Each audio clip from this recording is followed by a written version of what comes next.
자, 여과라고 얘기하는 거는요, 주택이 시장에 공급된 이래로 소득 계층에 의해서 상하로 이동하는 현상을 우리가 여과라고 얘기를 해요.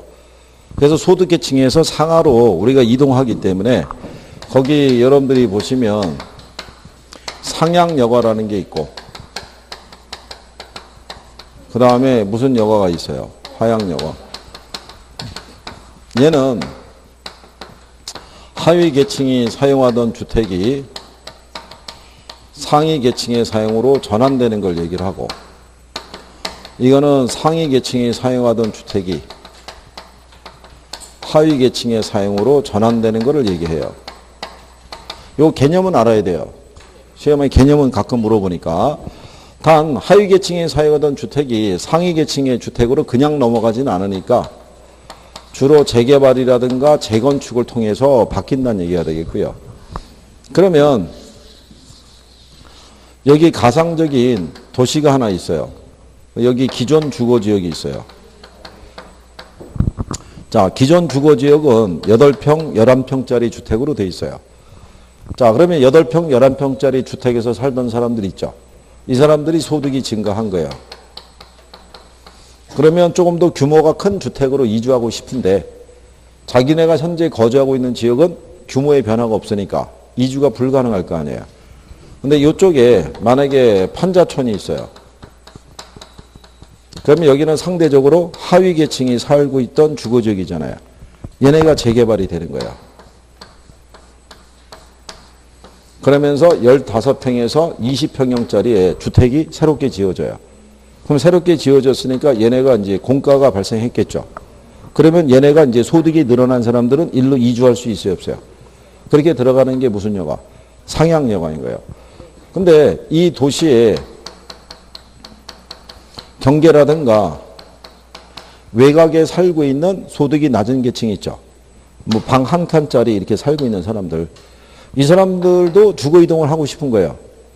근데 이 사람들이 원하는 주택은 시장에서 신축은 안 해주잖아요. 그럼 이 사람들이 주택을 소비할 수 있는 방법은 기존 주택을 소비할 수밖에 없어요. 근데 여기 살고 있는 사람도 일로 이주했죠. 그럼 이 집이 비어 있을 거 아니에요. 그러면 이 사람들이 이제 이쪽으로 이렇게 들어올 수 있겠죠. 이렇게 들어오는 게 무슨 여가? 그게 하향 여가라고요. 이 사람들보다 상위 계층이 사용하던 주택이 소득이 낮은 계층으로 전환이 된 거잖아요. 이게 무슨 여가? 하향 여가 이렇게 얘기하는 거예요. 무슨 말인지 아시겠어요? 그래서 상향 여가가 있고 무슨 여가가 있다? 하향 여가가 있다라고 얘기를 해요. 근데 그 밑에 가면 주거분리라고 돼 있죠.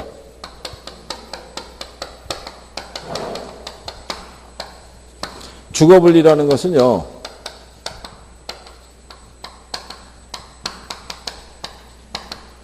도시화라든가 산업화 등의 영향에 의해서 고소득층에 대한 주거지역과 저소득층에 대한 주거지역이 서로 분리되는 것을 무슨 여과를 한다? 그걸 주거분리라고 그래요. 이 주거분리 현상은 도시 전체적인 차원에서도 발생할 수도 있고요. 근린 지역에서도 발생할 수 있어요. 그러니까 여기서도 발생할 수 있고 어디서? 근린 지역이라는 거는 여러분이 거주하고 있는 주거지역이 있죠. 네, 그 주변에서도 발생할 수 있다고요.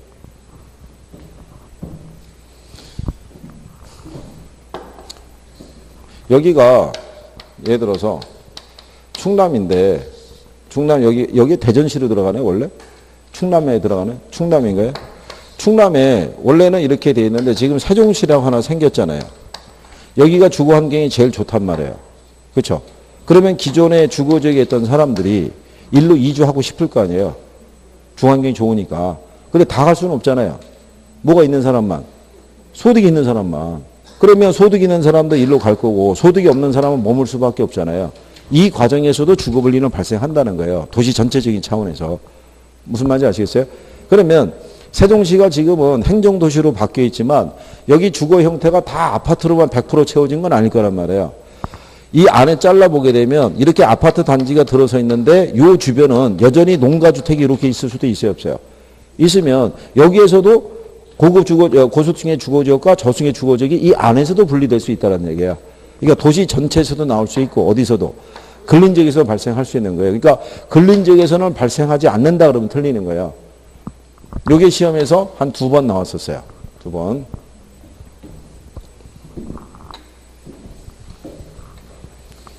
자, 그래서 그걸 주거분리라고 되어 있고요. 그 다음에 그래서 거기 보면 의에 이건 도시 전체적인 측면에서도 발생하며 근린지역에서도 발생한다고 되어 있죠. 예, 그래서 그렇게 보시면 되고 그 다음에 그 밑에 가면 여과작용에 의한 주거분리라고 되어 있죠.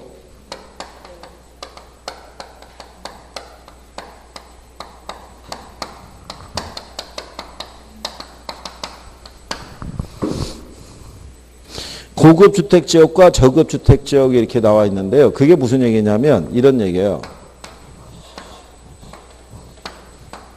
여기가 고급주택지역이고요. 여기가 저급주택지역이고 여기 중간에 있는 게 무슨 지역이다? 경계. 경계라는 건 주택이 없는 공간을 얘기했다고 그랬죠. 그러니까 이거는 담장이라든가요. 도로 있죠. 네, 이게 경계 역할을 해주는데 그럼 여기 있는 고급주택지역과 저급주택지역으로 이렇게 나눠주면은 계속 이렇게 분리되고 있는 상태가 있다는 거예요. 왜 분리된 상태가 존재하냐면 여기는 정의 외부 효과가 존재하고요. 여기는 부의 외부 효과가 있다는 거죠. 그러니까 여기 있는 고급주택이 만약에 5억짜리라고 그러면 주택에 대한 개량 비용이 있죠. 개량 비용을 5천을 투입하면 개량 후에 가치 상승이 6억이 나오는 거예요. 그러면 비용보다 가치 상승이 크죠. 네. 이렇게 가치 상승이 크게 나타나는 거는 이게 있어서 여기는 주거 환경의 정비가 잘 돼 있는 지역이에요. 그렇기 때문에 만약에 주택 소유자가 자기 집에다가 이렇게 인테리어라든가 단장을 하게 되면 그 이상의 가치 상승이 발생해요. 그럼 이 지역에 있는 사람들은 자기 소유의 부동산에 대해서 관리를 잘 한다 안 한다? 잘 할 거 아니에요. 그러니까 여기는 계속 고급주택 지역으로 남게 되는 거예요. 여기 저급주택이 있으면 얘도 5억짜리인데 만약에 주택 개량 비용을 5천을 투입하면은 개량 후에 가치 상승이 5억 2천. 가치가 적게 변해요. 변하는 이유는 얘 때문에. 여기는 주거 환경이 열악한 거예요. 그러니까 자기 집만 단장을 한다고 해서 가치가 올라가진 않아요. 그럼 이 동네에서 집 갖고 있는 사람들은 자기 집의 관리에 소홀해질 수밖에 없을 거 아니에요. 그럼 여기는 계속 무슨 지역으로 남게 된다는 거예요. 저급주택 지역으로. 무슨 말인지 아시겠어요? 네. 그래서 그게 그 76페이지에 가면 상단에 문장 지금 설명한 거 쭉 있고 그러면 기억이 있고 니은이 있죠. 고급주택 지역은 정의 외효과가 작용하고 저급주택 지역은 부의 외효과가 작용한다고 되어 있잖아요. 그래서 수선비하고 가치 증가분 이렇게 표시가 되어 있잖아요. 지금 그 과정을 설명을 해준 거예요. 무슨 말인지 아시겠나요? 네, 그리고 여기서 이제 한 가지 기억해야 될 거는 시험에 나오는 거예요. 여기 경계 있죠, 경계. 이 경계에 이렇게 있는 고가주택이 있죠. 얘는 할증돼서 거래된다 그랬어요? 할인돼서 거래된다 그랬어요? 얘는 할인돼서 거래되죠? 얘는 왜 할인돼서 거래되겠어요? 얘는. 이게 안 나타나고 이게 나타난다고요. 부의 효과가. 이게 고급주택 지역을 그 판단하는 그 잣대 중에 하나가 뭐냐면 소음도라고 그랬죠. 고급주택 지역은 일단 동네가 조용해요. 소음도가 거의 없다고요. 근데 여기는 저급주택 지역 있죠. 여기는 소음도가 만만치가 않잖아요. 여기는 사람 사는 세상 뭐 이래가지고 시끌시끌 하잖아요. 그 가끔 놀러 와요, 안 놀러 와요? 놀러 올 거 아니에요. 가끔 초인종 놀러고 같이 놀자고 그럴 거 아니에요. 그럼 피곤할 거 아니에요. 그죠? 그러니까 여기는 할인돼서 거래돼요. 근데 여기 있는 저가주택이 있죠. 얘는 전체적으로 뭐가? 할증돼서 거래되죠. 왜? 이 길 하나 건너면 여기서 제공하는 각종 편익시설을 다 이용할 수 있잖아요. 마트든 공원이든 이런 거를. 그러니까 얘네는 이효과가 아니라 이효과가 나타난다고요. 그러니까 뭐가 돼서 거래된다? 할증이. 작년 시험에 이거 바꿔서 낸 거예요. 뒤집어서. 틀린 거 골라라 그래가지고. 얘는 할인, 얘는 뭐 할증. 그럼 틀릴 거 아니에요. 얘가 할인이고 얘는 뭐 할증인 거예요. 그러면 결국 경기에 있는 사람은 집을 내놓고 이주하려고 그러겠죠. 그럼 집값이 이렇게 안 나고 이렇게 나올 거 아니에요. 그러면 이 중에서도 소득이 있는 사람들이 이 집을 인수하고 들어올 수 있죠. 이걸 침입에 의한 하향 여과라고 그래요.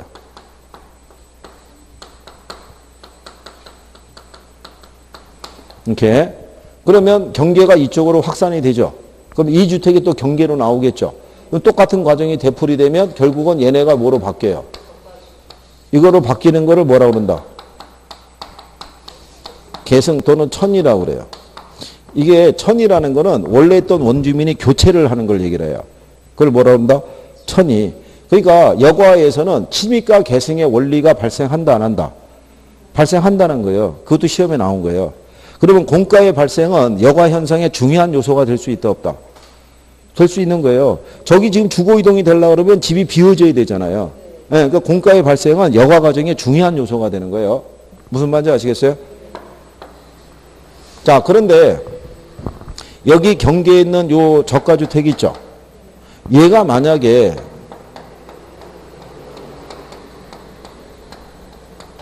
주택 개량비용보다도 가치 상승이 더 크죠?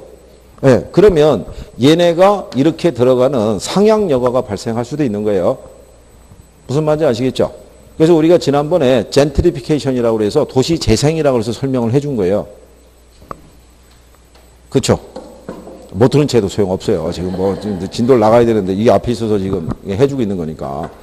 그래서 이 과정은 기억을 해야 되는 거예요. 그죠? 네? 네. 이거 그때 이론할 때 다 해준 거예요. 이거 기본소로 수업할 때. 그리고 거기 76페이지 상단에 가면 양가로 3번에 불량주택이라고 있죠. 불량주택이 발생하는 원인은 어디 있다고 그랬어요? 에? 이게 낮아서. 이게 낮은 거지 시장의 실패는 아니라는 거예요. 왜냐하면 우리가 시장에서 보게 되면 왜 판잣집 있죠? 판잣집 거래가 돼야 안 돼요? 판잣집 거래되죠. 시장에서 판잣집도 필요로 하는 사람이 있어요. 그렇죠? 걔네도 시장 거래 가격이 있다 없다? 거래 가격이 있죠. 걔네도 매매, 전세, 월세 다 있다고요. 그러니까 정상적으로 시장에서 거래가 성립된 건데 뭐가 낮았기 때문에 소득이 낮아서 주택관리에 소홀해지면서 나타나는 게 무슨 주택이다? 불량주택이라 보시면 되고, 그래서 얘를 해결하는 방안은 이걸 높여주면 된다고 그랬죠? 원인을 제거하면 되니까. 그러면 소득을 높여주면 되지 철거 등의 방법을 취하는 것은 바람직하지 않다라고 설명한 거예요. 그죠? 기억하시죠? 예, 그래서 그 내용까지 정리를 해드린 거예요. 자, 그래서 이제 그런 내용 이제 정리해드린 경우고, 그래서 이제 임대료 보조에서 나오는 이제 여과에 대한 것까지 다 해본 거예요. 그렇죠? 자, 그러면 이제 우리는 다시 이제 임대주택에 대한 거는 이제 정리했다고 보고, 71페이지 가면 분양가 상한제라고 돼 있죠. 본문으로 가셔서 이제 여기는 이제 분양주택 정책인 거예요.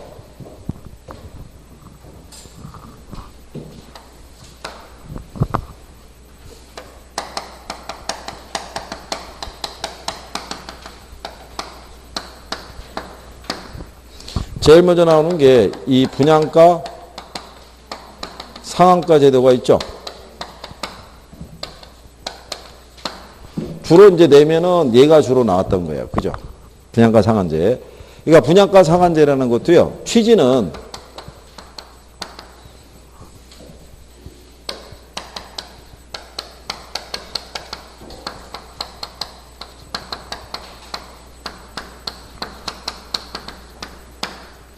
규제 가격이 시장 균형 가격보다 낮은 선에서 통제해야지만 효과가 있죠. 그러니까 무주택 서민의 내 집 마련을 지원하기 위해서 시장 가격보다 낮은 선에서 분양가를 통제를 해준 거 아니에요. 그죠? 그럼 여기서 나타나는 우리가 이제 효과를 봤을 때 예를 들어 이런 거죠.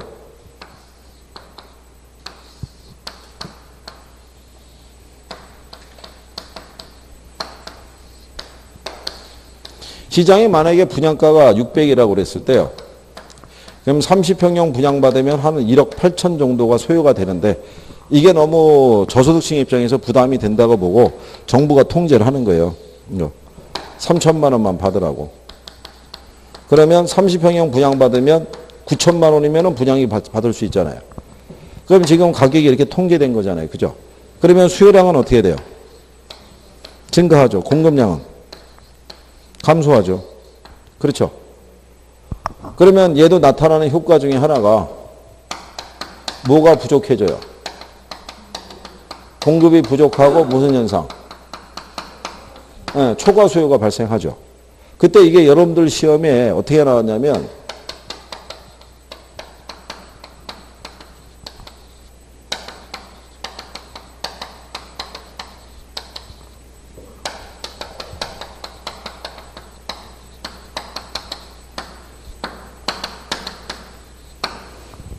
정부가 분양가 규제를 했을 때 수요가 탄력적일수록 초과 수요 현상이 더 커진다. 공급이 탄력적일수록 초과 수요 현상이 더 커진다. 이렇게 해서 1번 지문하고 2번 지문으로 준 거예요. 그러면 수요가 탄력적일수록 초과 수요 현상이 더 커져야 안 커져요? 통제했을 때 이게 1번 지문이었고 이게 2번 지문이었다고요. 예? 1번 지문이 분양가를 통제했을 때 시장 가격 이하로 수요가 탄력적일수록 초과 수요 현상이 더 커진다. 2번 지문이 공급이 탄력적일수록 초과 수요 현상이 더 커진다. 수요가 탄력적일수록 초과 수요 현상이 커져야 안 커져요? 공급이 탄력적일수록 초과 수요 현상이 커져야 안 커져요? 예? 둘 다 커진다고요, 둘 다. 둘 다 커지고 답은 3번으로 준 거예요. 틀린 거 고르라고 그래놓고. 이거 지난번에 오후에 기출문제 할 때 이거 해줬다고요, 이거. 낮 수업할 때. 예?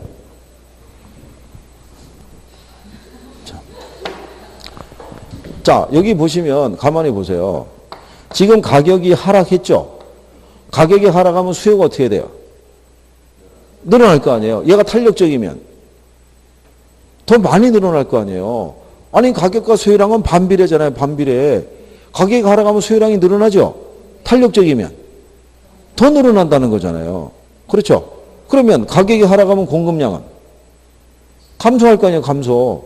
감소하는데 얘가 탄력적이면 더 많이 줄어들 거 아니에요. 그럼 초과수요 현상이 커지죠.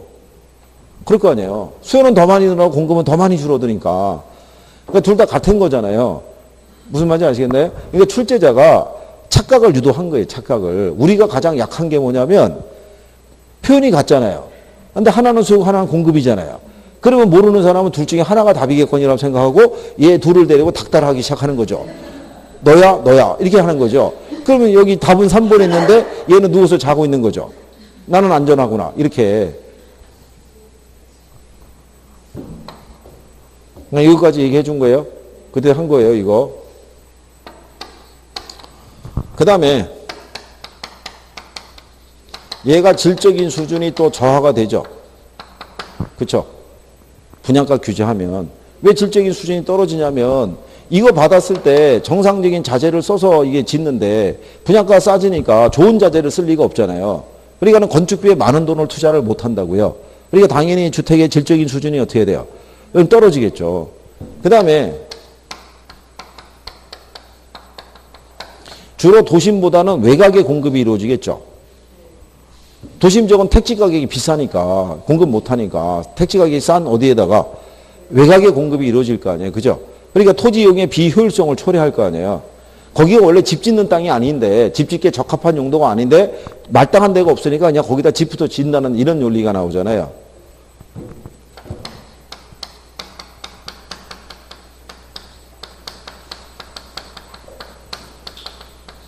주택의 과소비가 초래가 되겠죠. 원래는 600만 원일 때 30평형짜리 이렇게 살 수 있었는데 지금 30평형을 갖다가 9천만 원만 줘도 살 수 있잖아요. 그럼 1억 8천 가지고 40평, 50평을 분양을 들어가는 거예요. 넓은 평형을 소비하려고. 그래서 주택에 대한 뭐가 유발이 된다? 과소비가 유발이 된다. 이런 문제가 야기가 되는 거예요. 이게 결국은 분양가 규제를 했었을 때 나타날 수 있는 거는 단계에 이렇게 통제함으로써 무주택 서민들에 대한 내 집 마련 기회를 확대시켜준다는 취지 정도만 살아있지 결국은 나타나는 게 다 뭐밖에 없어요. 문제밖에 없어요. 문제점밖에. 무슨 말인지 아시겠어요? 그러니까 얘들 결국 이런 거를 가지고 계속 이제 바꾸면서 문제를 내주는 거예요. 그러니까 그 정도는 정리를 해두시면 돼요. 무슨 말인지 아시겠죠? 네. 그러면 여기에 대응하는 제도가 무슨 제도겠어요? 분양가 자율화겠죠. 그러면 이거는 정부가 개입을 해서 분양가를 통제한다는 얘기고 분양가를 자율화한다는 얘기는 분양가를 어디다 맡긴다는 얘기예요. 시장에다 맡긴다는 얘기죠. 그럼 시장에다가 분양가를 자율화를 시키면은 긍정적인 측면은 주택의 질이 개선이 돼요. 그리고 주택 공급이 늘어나요. 왜? 분양가를 높게 받을 수 있으니까. 그리고 가격을 높게 받으려고 그러면 당연히 품질이 좋아야 될 거 아니에요. 무슨 말인지 아시겠나요? 네, 근데 문제가 뭐냐면 필요 이상으로 분양가가 올라갈 수 있는 부작용이 있는 거예요. 그래서 여러분들이 빌트인이라고 알고 계시죠?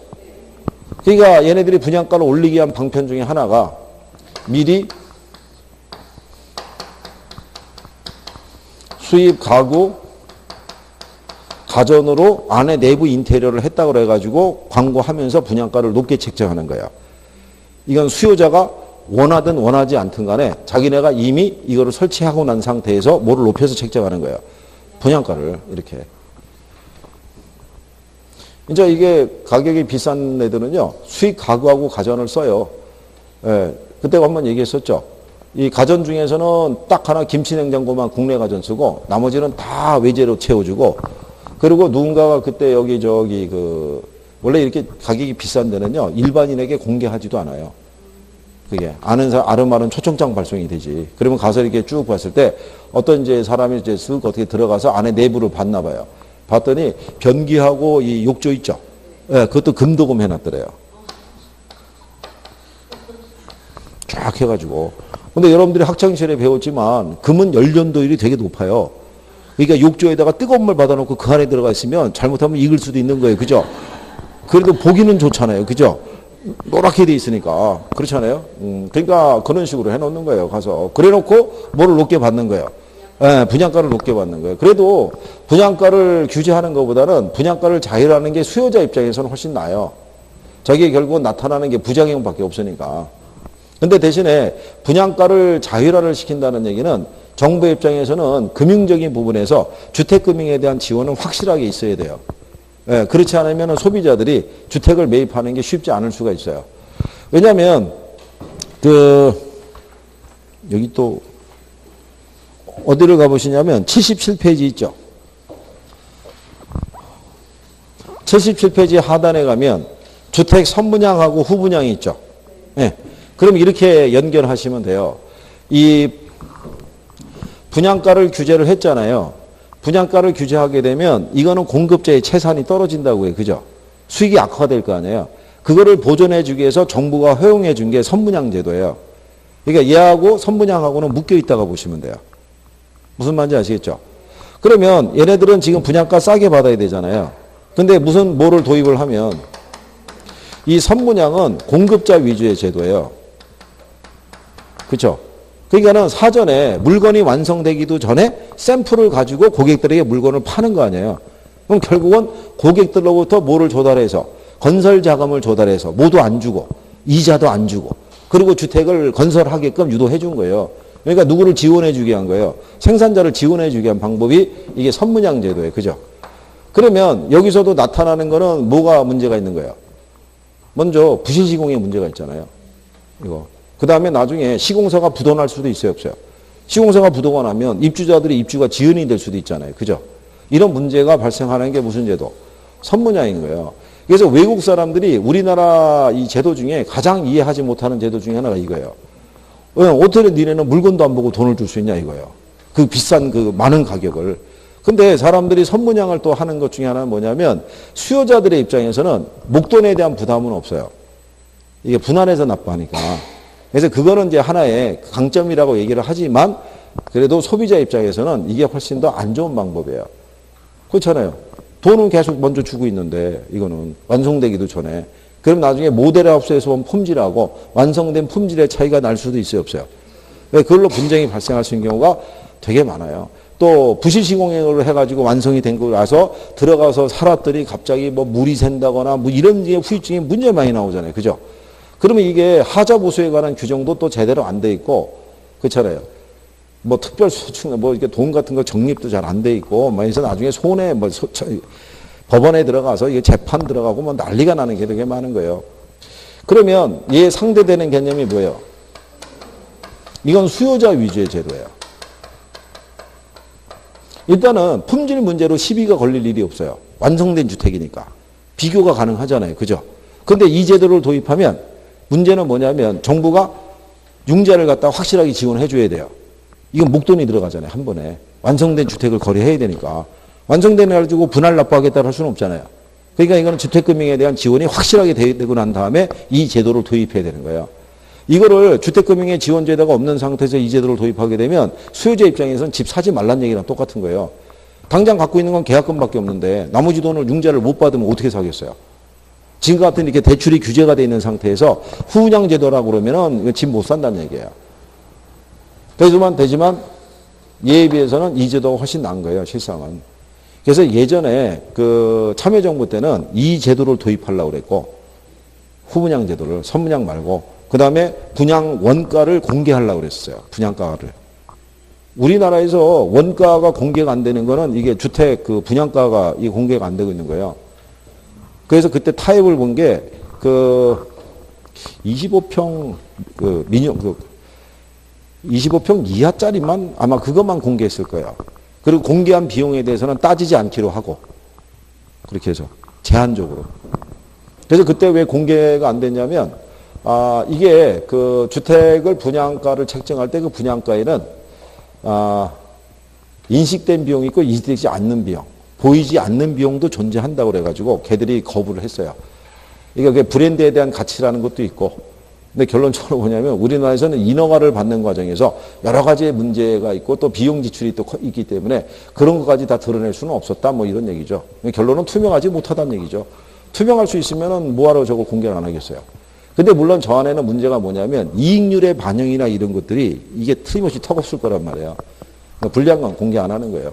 근데 언젠가는 공개는 될 거예요. 자, 어쨌든 거기 선분양이 있고 뭐가 있냐면 후분양이 있죠. 그럼 요 중에 일단 선분양 제도 있죠. 네, 그거는 일단 알아두셔야 되는 게 이게 요 선분양과 후분양이 여러분 시험에서 한 번도 언급이 안 되다가 작년 시험에 처음으로 지문으로 한번 들어왔어요. 그러니까 선분양 정도는 정리를 해 두시는 게 필요할 거예요. 무슨 말인지 아시겠죠? 그래요. 그 정도 정리하신 거고. 그 다음에 이제 뒤로 78페이지에 가면 조세 기능과 조세 귀착이라고 있죠. 네, 여기를 이제 우리가 또 정리해 보시는 거예요.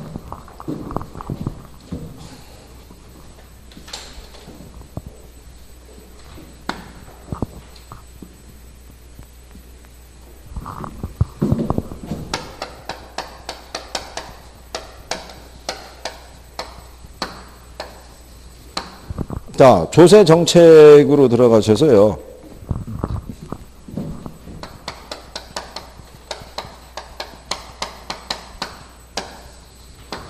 이게 조세의 기능이라는 것도요.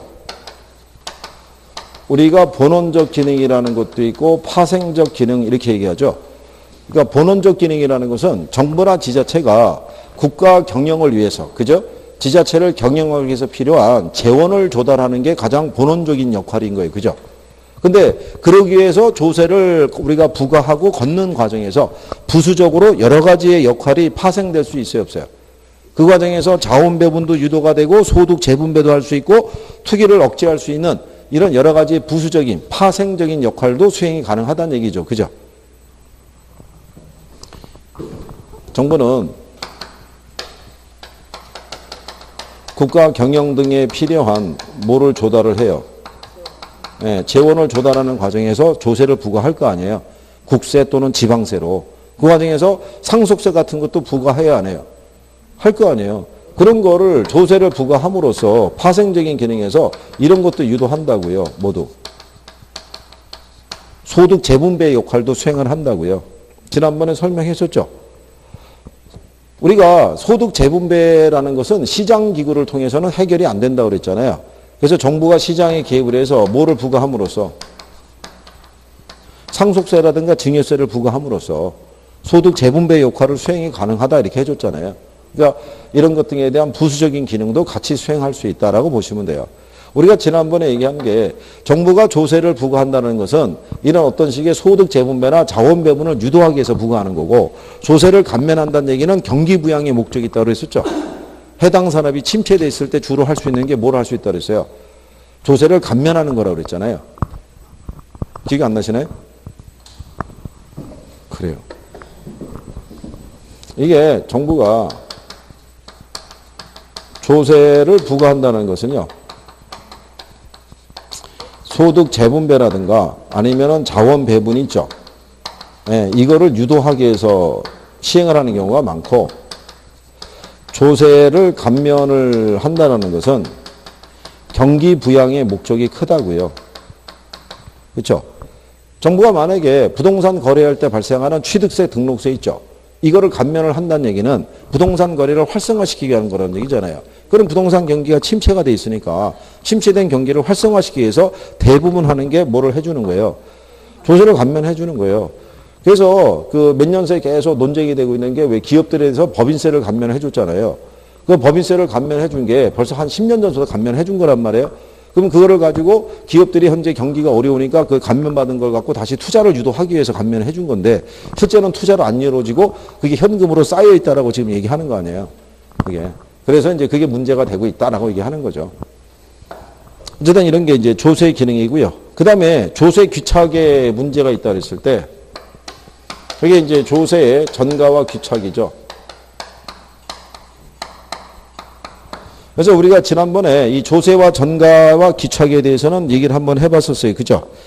정부가 납세 의무자에게 부과하는 조세가 그 거래 상대방에 전가돼서 실제로 누가 얼마만큼 부담하느냐 하는 것을 조세의 귀착이다라고 얘기를 했었죠. 예? 예.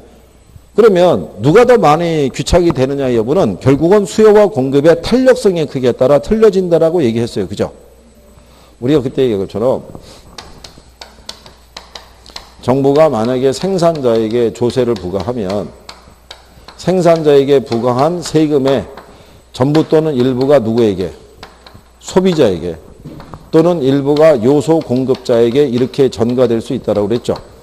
그래서 이거는 앞으로 전가되니까 전전이라고 그랬고 전전은 대부분 가격 상승으로 발생한다고 그랬고 뒤로 전가되는 것을 후전이라고 그랬고 대부분 가격 인하로 나타난다라고 설명한 거예요. 그죠? 기억하시나요? 네. 그래서 이제 네, 그러면 누가 더 많이 부담하느냐 여부는 뭐에 따라 틀려진다 그랬냐면 수요와 공급의 상대적 탄력성의 크기에 따라 달라진다라고 얘기했었죠.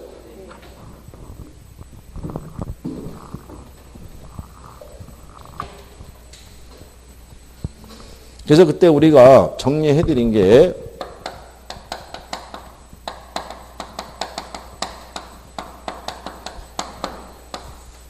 조세 부담의 크기는요.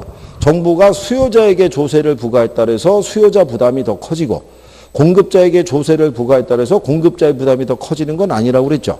누구에게 부과했느냐가 중요한 게 아니라 실제로 조세 부담을 누가 했느냐는 것은 수요와 공급의 상대적 탄력성의 크기에 따라 틀려진다고 그랬었죠. 여기에 따라 달라지죠. 그래서 수요 또는 공급이 있죠. 얘가 탄력적일수록 조세 부담은 크다 작다. 얘가 작다 그랬고 수요 또는 공급이 있죠. 얘가 비탄력적일수록 조세 부담은 크다라고 얘기했어요. 그래서 우리가 그때 탄소 비례라고 정리해 줬어요. 탄력적일수록 조세 부담이 어떻게 돼요? 작고 그 다음에 비탄력적일수록 조세 부담이 어떻게 돼요? 크다 이렇게 한 거죠. 그러니까 이거는 문장에서 나오면 그대로 할 수 있죠.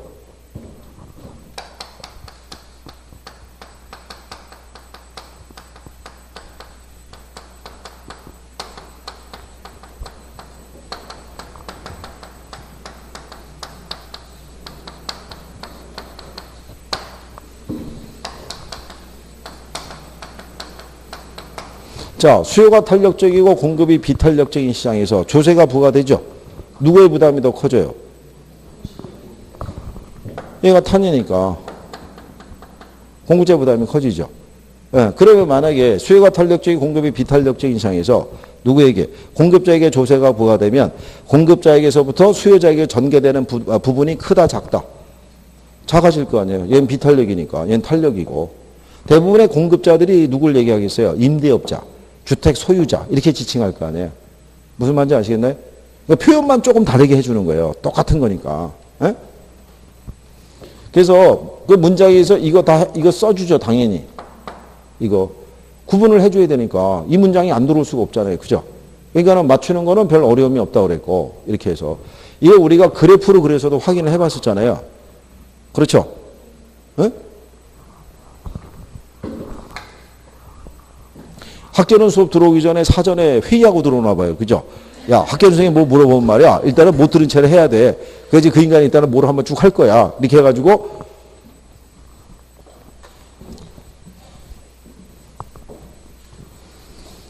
이게 근데 제가 왜 그래프 그려드릴 때마다 얘기하잖아요. 그래프의 모양은 잘 인용을 안 해줘요. 출제를. 근데 제가 강의를 하다 보니까 여러분들은 부담스러워하는 게 그래프를 그리는 걸 부담스러워 하시더라고요. 그래프가 나오는 거를. 그래프가 없는 상태에서 그 문장으로 납득을 시킬 수 있는 게 있냐 그래가지고 한 게 이런 식으로 해주는 거예요. 일단 압축을. 어차피 여러분들 시험장 가면 그래프를 그리실 건 아니시잖아요. 그렇죠?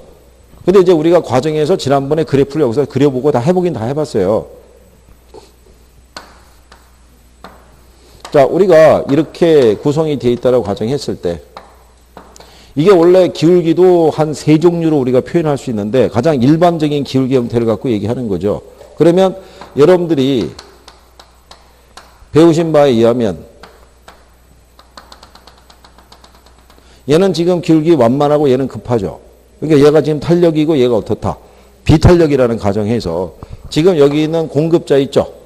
얘한테 100원의 세금이 부과된 거예요. 그러면 얘는 그 100원의 세금의 전부 또는 일부를 누구에게? 수요자에게 전가시키기 위해서 여기 있는 공급 곡선에 이제 이동이 발생하죠. 이게 종량세하고 종가세라고 세법 시간에 배우죠. 이거는 물품에 부과하는 세금이고 이건 가격에 부과하는 세금인 거예요. 가격에 부과하는 세금은요. 이렇게 공급 곡선이 이렇게 회전하면서 이동하는 구조예요. 얘는. 근데 물품에 부과하는 세금은요. 공급 곡선이 있으면 이렇게 상방 이동하면서 세금에 대한 부과가 반영이 되는 거예요. 그러니까 우리가 지금 하는 거는 무슨 세를 얘기하는 거예요? 종량세를 가정하고 얘기해 주는 거예요. 지난번에 얘기해 준 거예요. 이거 할 때 왜 기울기가 이렇게 나가는지를. 그러면 정부가 세금이 부과된 게 시장 거래량과 가격에 영향을 줄 거 아니에요. 그죠? 그러면 공급자는 이 세금을 수요자에게 전가시키기 위해서는 가격을 올려야 되잖아요. 가격을 올리기 위해서는 거래량이 어떻게 돼요? 줄어야 될 거 아니에요. 줄어들면 가격이 올라가겠죠. 그래서 1,020원으로 올라가요. 그러면 이만큼의 부담은 누가 안게 되는 거예요? 수요자가. 이게 여러분 시험에 여기까지 나온 거예요. 정부가 조세를 부과하죠. 그러면 소비자들은 자기가 원래 지불했던 것보다 더 높은 가격을 지불하겠죠. 이게 자기가 지불하는 부담이 커지죠. 그러면 지금 1,000원에서 1,020원 올라왔으니까 20원에 해당하는 거는 누가 부담한다? 수요자가.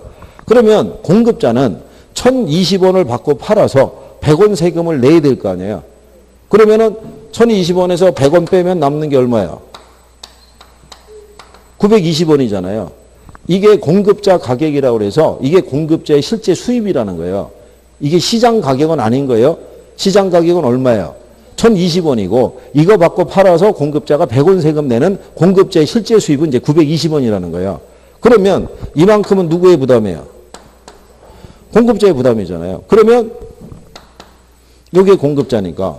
그러면 수요자는 20원 부담을 안게 되고 공급자는 80원의 부담을 안게 되잖아요. 이유가 왜 그렇겠어요? 얘는 탄력이고 얘는 비탄력이니까. 그럼 얘가 이렇게 탄력적인 반응을 보인다는 얘기는 이 재화에 대한 대체재가 많다는 얘기죠. 그러니까 나에게 전가를 많이 하면은 얘는 시장을 완전히 이탈해 버리니까 100원 세금을 다 공급자가 부담해야 되는 결과를 초래하게 될 거 아니에요. 그러니까 많이 전가를 못 시킨다는 거예요. 무슨 말인지 아시겠어요? 지금 이거 지금 얘기해 준 거잖아요. 수요가 탄력적이고 공급이 비탄력적이잖아요. 지금. 이때 조세 부과하면 누가 더 많이 부담해요? 공급자가. 얘가 비탄력이니까. 얘가 탄력적이니까 조세 부담이 작아질 거 아니에요. 그죠? 무슨 말씀인지 아시겠어요? 네, 그걸 우리가 그때 해본 거죠. 이거.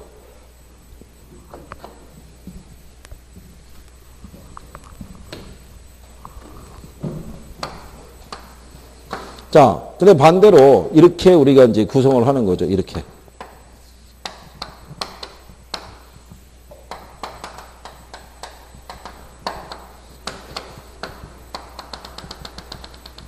자, 이렇게 돼 있으면 지금은 공급의 기울기가 완만하고 얘가 급하잖아요. 그러면 지금 수요가 비탄력이고 공급이 어떻다? 탄력적이다. 그러면 이때 공급자에게 역시 세금이 얼마 부과되면 100원의 세금이 부과되면 이 공급 곡선이 이렇게 이동할 거 아니에요. 그죠? 그러면 이 세금에 대한 부담이 시장 거래량과 가격에 영향을 준다 안 준다? 주겠죠. 그러면 가격이 올라갈 거 아니에요. 1,080원. 그러면 이건 누구 부담이에요? 수요자 부담. 그러면 공급자는 1,080원을 받고 팔아서 얼마의 세금을 내야 돼요? 100원 세금을 내야 되니까. 그러면 공급자가 부담하는 건 980원이겠죠. 그러면 공급자의 부담은 요거밖에 안 되죠. 그렇죠. 그러면 수요자의 부담이 커지고 공급자의 부담이 작아지잖아요. 이유는 얘가 지금은 탄력이고 얘가 비탄력이니까. 무슨 말인지 아시겠어요? 그러니까 얘 입장에서는 이 재화가 뭐냐면 필수재라고 생각할 수 있는 거예요. 이거 자기에게 많이 전가되더라도 어쩔 수 없이 세금을 더 많이 부담하고서도 소비할 수밖에 없다는 얘기예요. 무슨 말인지 아시겠어요? 네, 그러니까 탄력적일수록 조세 부담이 작고 비탄력적일수록 조세 부담이 커지잖아요. 무슨 말인지 아시겠죠? 그래서 우리가 그때 이걸 탄소 비대라고 얘기해 준 거예요. 수요나 공급이나 탄력적일수록 조세 부담이 작고 비탄력적일수록 조세 부담이 크다란 얘기예요. 근데 이 표현을 빠뜨릴 수가 없으니까 문장으로 나오면 여러분들이 구별이 가능하다라고 얘기해 준 거예요. 그죠? 기억하시나요? 자, 그 다음에 우리가 이거는 쌍방귀착의 논리고 일반 귀착에 대한 것도 얘기했었죠. 한쪽이 모두 부담하는 거. 일반 귀착은 어떻게 해준다 그랬어요? 일반 귀착의 논리가 나올 때는 완전이라는 이제 표현이 들어가는데 수요 있죠? 수요가 완전 비탄력적이면 누가? 수요자가. 그죠? 수요가 완전 탄력적이면 그러면 이건 공급자가. 그렇죠? 이게 완전 비탄력이면 앞에하고 뒤에가 같다고 그랬죠. 근데 완전 탄력이면 앞에하고 뒤에가 달라진다고 그랬었죠. 그러면 똑같잖아요. 공급이 완전 비탄력적이면 누가? 공급자가. 그죠? 만약에 공급이 완전 탄력적이면 누가? 수요자가. 그렇죠? 그러니까 완전 비탄력적이라는 표현이 나오면 앞에하고 뒤에가 같아진다고요.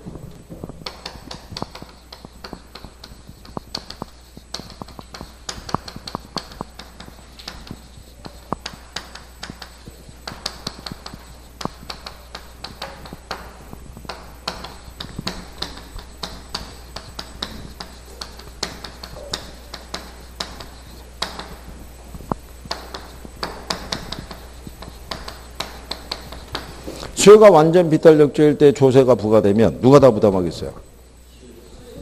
나오잖아요. 수요가 완전 비탄력적이면 누가? 수요자가. 공급이 완전 탄력적이면 누가? 수요자가. 에? 완전 비탄력적인 표현이 들어가면 앞에하고 뒤에가 같아진다고요. 근데 중간에 완전 탄력이 들어가면 앞에하고 뒤에가 틀려진다고요. 무슨 말씀인지 아시겠어요? 이거는 당연히 문장을 이렇게 안 쓸 수가 없으니까. 일단 수요인지 공급인지 구별해 줘야 되잖아요. 완전 비탄력적인지 완전 탄력적인지를 표시를 해줘야지 우리가 알 거 아니에요. 무슨 말인지 아시겠죠? 그러니까 오히려 이거는 간단하게 할 수 있는 거죠. 그러니까 이거를 여러분들이 그래프를 안 그리고 정리를 시키기 위해서 고안을 하는 거예요. 선생님들이. 어쩔 수 없으니까. 이걸 그래프를 그려서 풀려고 그러면 아주 또 쓰러지려고 그런다고요. 그래, 아예 버리려고 그래가지고. 그죠? 휴지통에서 버린 거 주워가지고 다시 이렇게 해갖고 이걸 하라고 얘기를 하는 거예요, 그냥. 자, 그러면 우리가 그때 이 경우는 얘기해 줬었어요. 얘하고 어디 갔어요? 이거 위에 거 둘은. 그리고 특히 얘는 얘기를 해줬다고요. 이게 헨리 조지의 토지 단위세하고 연관성이 있어서 공급이 완전 비탄력이죠. 수직이니까. 그죠? 시장 가격이 1,000원이에요. 여기 있는 공급자에게 100원의 세금이 부과가 됐어요. 그죠? 공급자에게. 자, 이 상태가 공급이 완전 비탄력적일 때죠. 그 조세가 부과되면 시장 가격이 어떻게 된다 그랬어요? 시장 가격이. 이 세금이 부과되면 가격이 이 상태에서 가격. 어? 가격이 불변.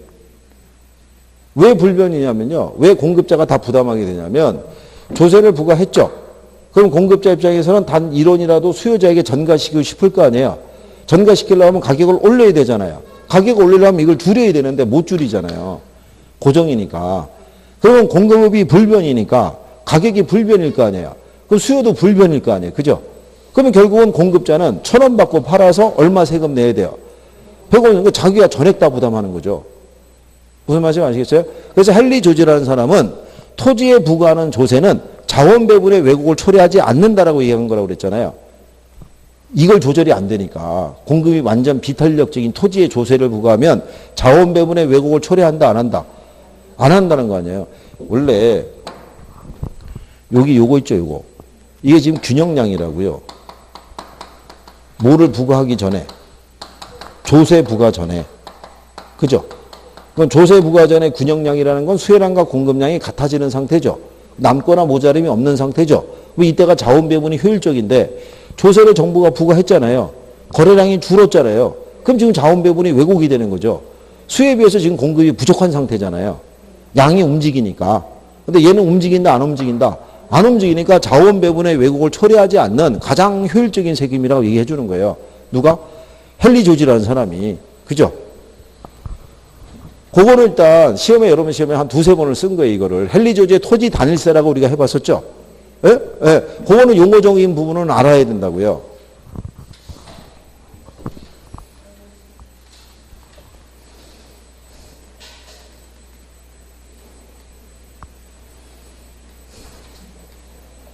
자, 그래서 여러분들이 80페이지 가시면 거기 박스 안에 조세 부과의 자원 배분 효과라고 있죠. 예. 근데 거기 동그라미 3번에 가면 만약에 토지 공급 곡선이 완전 비탄력적인 경우 있죠.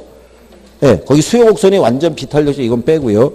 공급 곡선이 완전 비탄력적이라면 정부가 토지 소유자에게 재산세를 부과하더라도 토지 거래량에는 전혀 변화가 없다는 얘기죠. 그럼 이런 자원 배분의 왜곡이 발생하지 않았다는 얘기잖아요. 무슨 말씀인지 아시겠어요? 그래서 헨리 조지라는 사람이 다른 조세는 다 철폐하고 토지에만 조세를 부과하자고 얘기한 거예요. 왜 그러냐면 헨리 조지라는 사람이 고전학파의 원리를 따르고 있는 사람인데 고전학파는 지대를 뭐라고 본 거예요? 잉여이자 불로소득으로 본 거 아니에요. 그러니까는 그 잉여이자 불로소득을 얻고 있는 토지에만 과세하자고 주장한 거예요, 이 사람이. 무슨 말씀인지 아시겠죠? 네. 그리고 79페이지 앞으로 돌아오시면 그 박스 안에 재산세가 정률세일 때 정률세의 역진세적인 효과 있죠. 그 우리가 그때 이 그림으로 얘기해 봤잖아요. 여러분 공급에서 배워봤죠. 신규 주택하고 재고 주택이 있죠. 그 어느 게 더 탄력적이에요? 네, 얘가 지금 공급이 탄력적이니까 얘가 재고 주택. 재고 주택을 주로 소비하는 사람들이 저소득층이에요. 근데 신규 주택은 얘가 공급이 비탄력이죠. 그럼 신규 주택은 주로 고가 주택이니까 걔를 소비하는 사람들이 고소득층이잖아요. 근데 만약에 재고 주택과 신축 주택을 구분하지 않고 세율을 같이 적용하면 역진세적인 효과가 나타난다는 거죠. 오히려 저가 주택을 소비하는 저소득층이 조세 부담이 더 커지잖아요. 그러니까 이걸 피하기 위해서 차등과세를 해야 된다 이렇게 얘기했던 거 기억하시나요? 네, 그런 내용이에요. 무슨 말인지 아시겠죠? 그러니까 여기서 일단 선생들이 모의고사를 줄 때 가장 잘 쓰는 것 중에 하나가 이거죠. 요거 공식만 기억하면 되고, 네? 헨리 조지의 토지 단일세에 대한 용어에 대한 정도만 인식을 하셔도 충분히 문제를 풀어갈 수 있죠. 그리고 나중에 이제 연습 문제는, 그러니까 연습 문제를 이렇게 한 달에 한 번은 모의고사 보면서 연습해봐야 될 거 아니에요. 또 못 들은 체 하지 말고요. 이거 다 들리잖아요, 이거. 들린 거는, 지금 쉬자 그러면 바로 쉴 거 아니에요. 그죠? 어쨌든, 여기까지 해보신 거예요. 잠깐 쉬었다가 투자론 하시죠. 쉬었다 들어오십시오.